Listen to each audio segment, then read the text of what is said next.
Hello everyone, I'm Carius, and my birthday was a few days ago, and I got quite a few newer blasters, and I figured I'd do just kind of some rapid fire reviews of a couple of the newer stuff that's come out and just put out my thoughts on.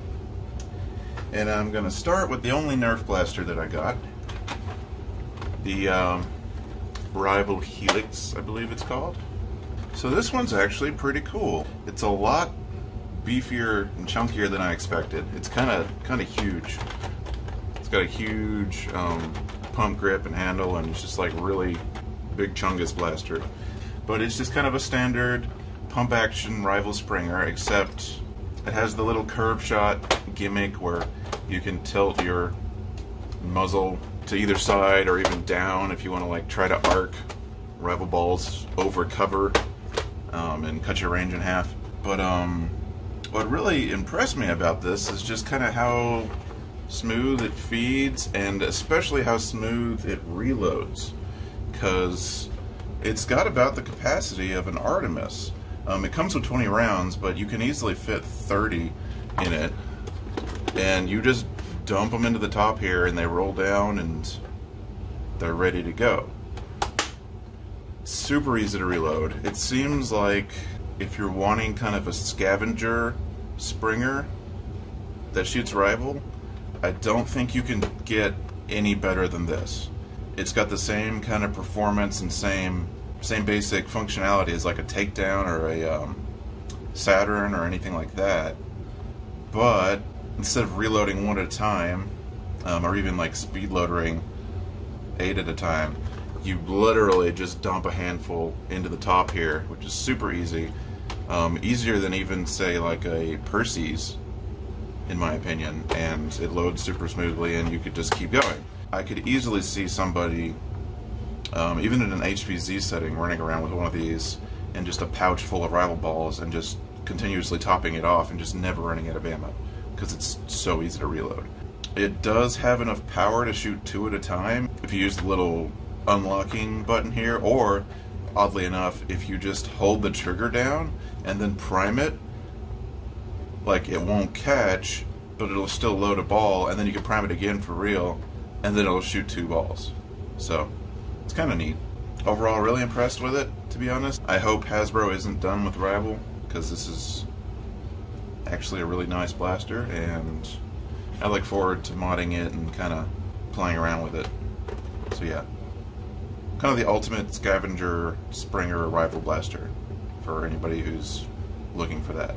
If you really like the Artemis or the Hades or the Takedown or anything like that, or you like running around with a Kronos, I think this is kind of the best version of that, assuming it doesn't feel too big in your hands. But like, this is like super comfy for me, because I've got fairly large hands and it just feels good. I like it. It's pretty cool. It's got this like rotating, like Ferris wheel type system that loads the balls in one at a time. It kind of lets you get to anything that's jammed here using that. I wonder if, yeah, if I do this, if I'm jamming it up in any way, kind of loading, because it's clearly not designed to have any loaded in the top here. Like the jam door barely even closes, but it does give you a couple more in the chamber when you do that, and I'm not sure if it actually will fire when I do that. So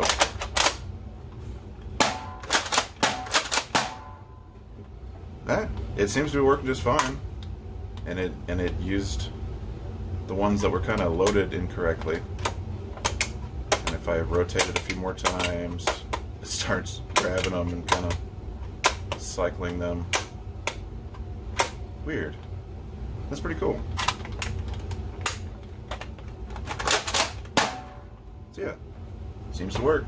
And the weird hop-up curve shot gimmick is cool. It's like, I don't see myself using it very much, but I mean, it does work, and I'm pretty impressed with just the blaster in general. Alright, next. Next up, and probably the lamest of the blasters that I've got is the Tetra Shot. Now, the Tetra Shot is really interesting in how it works, and it's pretty unique, but it's just kind of a lot of wasted potential, in my opinion.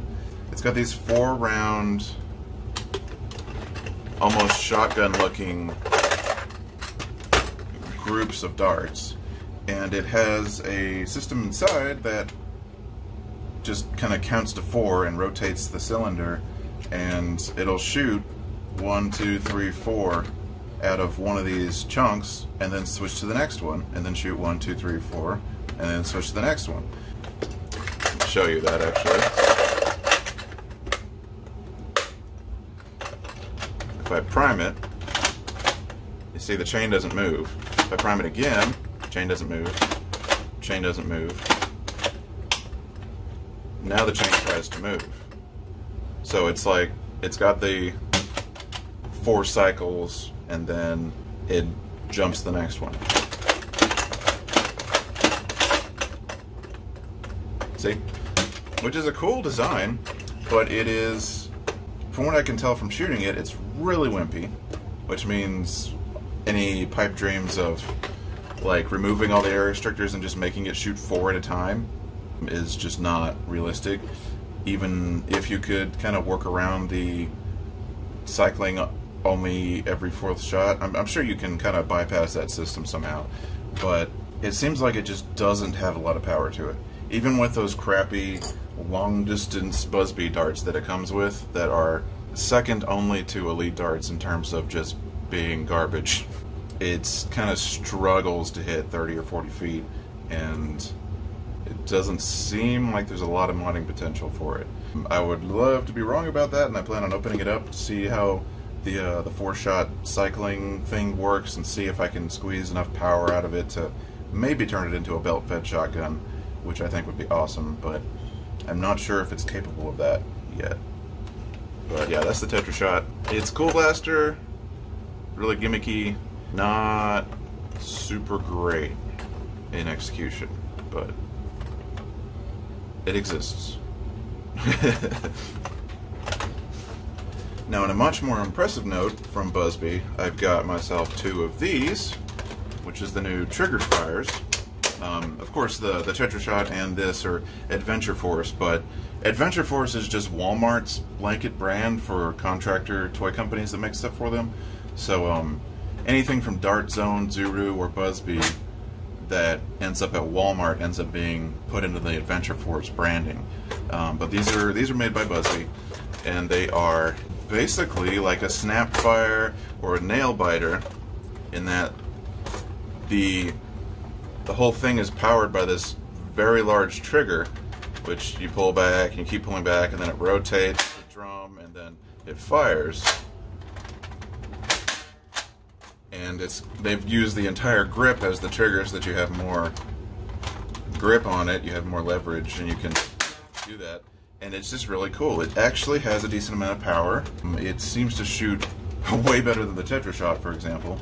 And the internals, upon just cursory inspection, are sealed well enough that just pushing the trigger inwards a little bit, right, and then letting go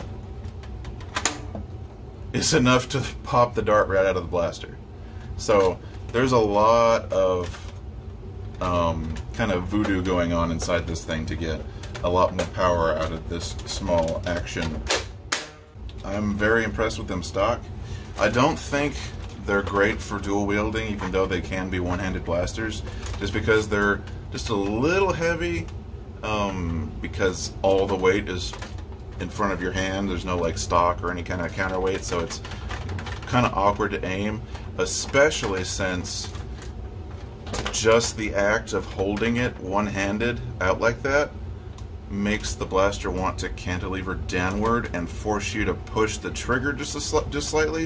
You can feel yourself accidentally holding the trigger, and you saw earlier that just pushing the trigger a little bit is enough to get darts to kind of halfway pop out of the barrel. So that's a bit of a problem. The blaster is much better used fully braced like this, so that you're not accidentally pushing the trigger at all, until you actually want to shoot it. So as much as it seems like it would be a nice one-handed blaster, it kind of doesn't work that well in practice. But it's a really cool blaster. I'm looking forward to opening these up and maybe seeing if I can do something to make them more one-hand friendly, because it would be definitely fun to just run around dual wielding 2 of these, but as they are now, it's just kind of counterproductive because you accidentally pop darts out of the barrel, and a lot of times they'll just pop forward just enough to get into the barrel but still be in the drum, and they'll get stuck, and then when you try to rotate it again, it jams the whole thing up. So definitely better two-handed than one-handed, but I'll see if there's something I can do about that. And of course it comes with a goofy little scope, but that's removable, and I mean it's nice as far as little Nerf scopes go, but like there's really no reason for this to exist aside from just play value. And the drum is removable, but you got to pull out this pin here that is really hard to pull out on some of them. Like I can't even pull it out. I think this was the one that I can't even pull it out of. This one might be a little easier, or maybe they're both really hard. I don't know. Like I'd have to really like take some channel locks or a screwdriver to get this thing back out to take the drum out. So quick swapping drums is something that will require some modification of that mechanism if you were wanting to do that. But yeah, it's a cool blaster. I'm super impressed with it. Unlike the Tetra Shot, this one seems like well executed, and it's got a decent amount of power behind it, especially for something that's got that weird little snap fire mechanism. I'm real interested to see how that works internally once I pop one of these open. The only other thing I will say about it is it does get a little rough on your hand shooting all 30 of these darts. Like it's a hand workout. It's like one of those gripper. It's like one of those little workout devices where you're kind of squeezing to make your hand stronger. It will wear out your hands pretty quickly if you're shooting it really quickly. But that's kind of to be expected with this kind of system. Yeah, super cool. I'm a big fan of them. I want to mess around with them and see what I can do. And that's the trigger fire. Next up, we have the Dart Zone Max Striker, one of the newer offerings from Dart Zone and their Pro stuff, except it's sold by Target, so instead of Adventure Force Pro, it is Dart Zone Max. But this is basically a redone Nexus Pro. It's just got completely different aesthetics, but the internals are very similar, and it performs just like a Nexus Pro would. It's a really nice little blaster, especially shooting short darts. The weirdest thing about it, in my opinion, is the darts themselves, which are slightly different from the Adventure Force Pro darts. See, they got these little triangle cutouts, and I suspect that they are significantly lighter than the Adventure Force darts. Let's find out. I got me a little scale here. Turn that on. The Adventure Force Pro darts coming in at 0.9 grams, or probably 0.95. Yeah, roughly 0.95 grams. And these, well, that's 1 gram. 0.9. So, alright, so we're getting the same weight here. Let's see if I can grab a few more to get a better average weight and see if there is a difference or not. Okay, I'm gonna grab some more of these out of my dart trap. Okay. Put the scale back on and see what we got.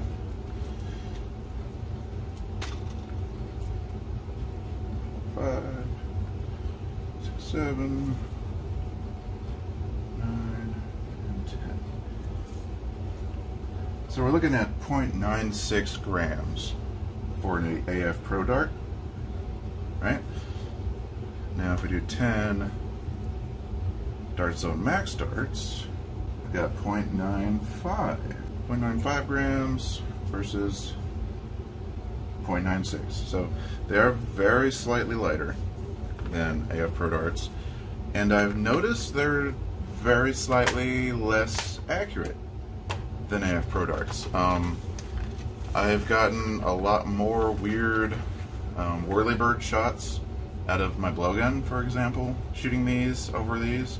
They do seem to perform pretty well in general, but they're just slightly less accurate in my experience. So I would still say, even though these are more visible, which is nice, there's still a slight edge in going with the AF Pro darts. But they are definitely close enough that you kind of can't go wrong using either of them. They are still going to be the best half darts available in stores, or the only half darts available in stores, but they're pretty good. The new worker darts might be better, I'm not sure, but these are both pretty solid choices. But the blaster itself is just like the Nexus Pro. You can use half dart or full length darts in it. It's got an interesting scope crosshair, and no actual glass or plastic or garbage in it, so you don't have any weird glare or stuff, so it just works like a decent sight if you felt like actually using it. It comes with its spare O-rings and with the stock and everything. It's the same blaster as the Nexus Pro. It just has the sniper aesthetic to it and different colors and slightly different ergonomics and different pump grips, so it's kind of a user preference thing whether you would get a Striker or a Nexus Pro.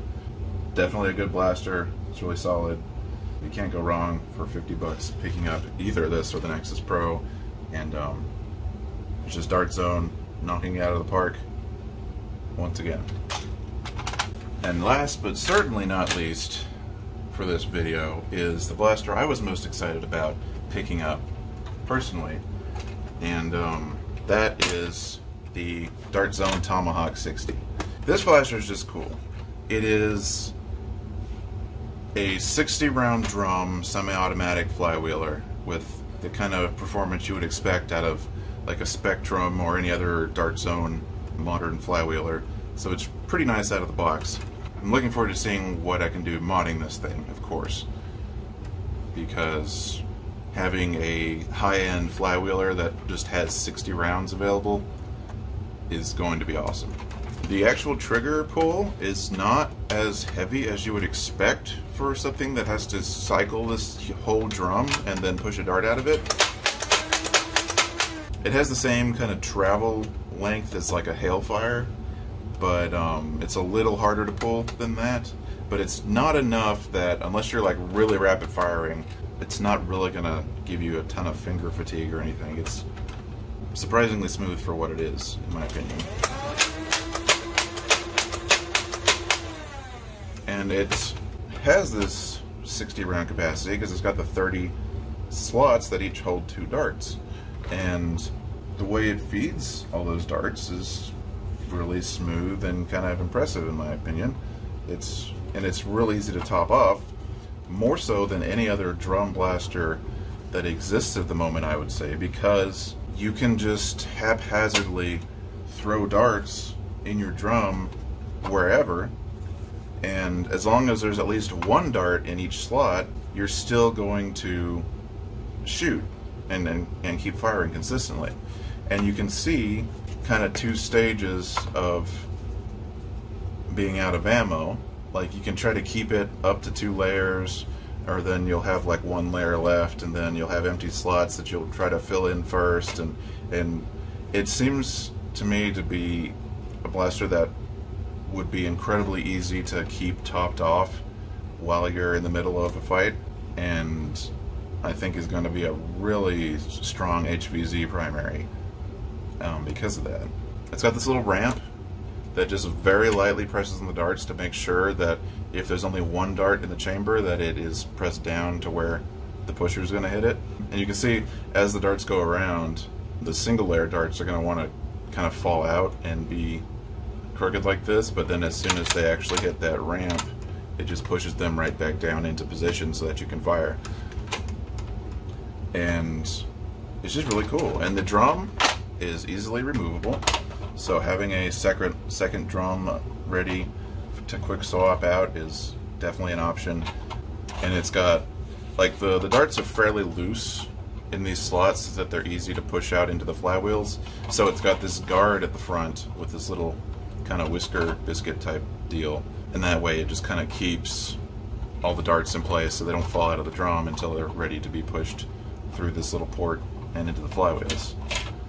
And it's just a really smooth, solid design that I'm a big fan of. I like it. I love having just this 60 round Tommy gun type thing that is semi-auto that can just keep firing and topping off, and it's another really fantastic scavenger blaster that I'm looking forward to modding and playing around with. And it has a Nerf stock attachment point that is compatible with the N-Strike stocks. I'm not sure how they got away with this, but I think it's awesome. I'm a big fan of being able to use all kinds of stocks that I already own on this blaster. Like, you can just kind of do that and you have a stock. And that's a little long because it is a pretty large blaster. But yeah, slightly shorter stock would be nice. Maybe go with a classic like a Raider stock. See how that feels. That feels pretty good. So yeah, it's cool that it has that capability. I'm a big fan of it. As far as functionality goes, it's a Strife with a 60 round drum, and that's really all it needs to be. So that's it for the Tomahawk. Really cool blaster. I like how it looks. I like how it shoots. I like the capacity. I'm looking forward to modding it. Okay, I do have one more thing to talk about for the Tomahawk, and that is the darts it came with. They're these pretty funky, like new diamond waffle darts that I think, unlike the half darts from Darts Zone Max, these seem to be pretty inferior to their Walmart Adventure Force counterparts. They seem to be way less accurate than Adventure Force waffles. Out of the stock Tomahawk, they were flying in several different directions, almost like you'd expect Elite darts to do. Still definitely better than Elite darts, but the accuracy was leaving a lot to be desired. And so let's take a look at the weight of these and see if there's a big difference. And the tips of them are very slightly domed, so they're going to be a little annoying to get on this scale. But with 8 darts, it appears we've got 8.2 grams, so roughly a gram per dart. Whereas the waffle darts, I do the same for them, are 8.3. Okay, so they are very slightly heavier, but they also seem to be much more accurate.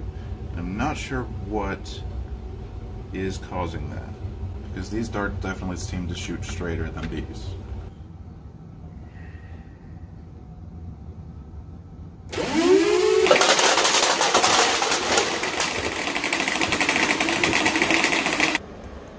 Alrighty, well that's it for this video. I just wanted to kind of get my thoughts out there on some of these new blasters that I got. The video's going to be posted like a month or more after my birthday at this rate, but hopefully you enjoyed the rapid fire reviews, and thanks for watching. I'll see you in the next one. Until then, this has been Carius reminding you to have fun. And here's a bun.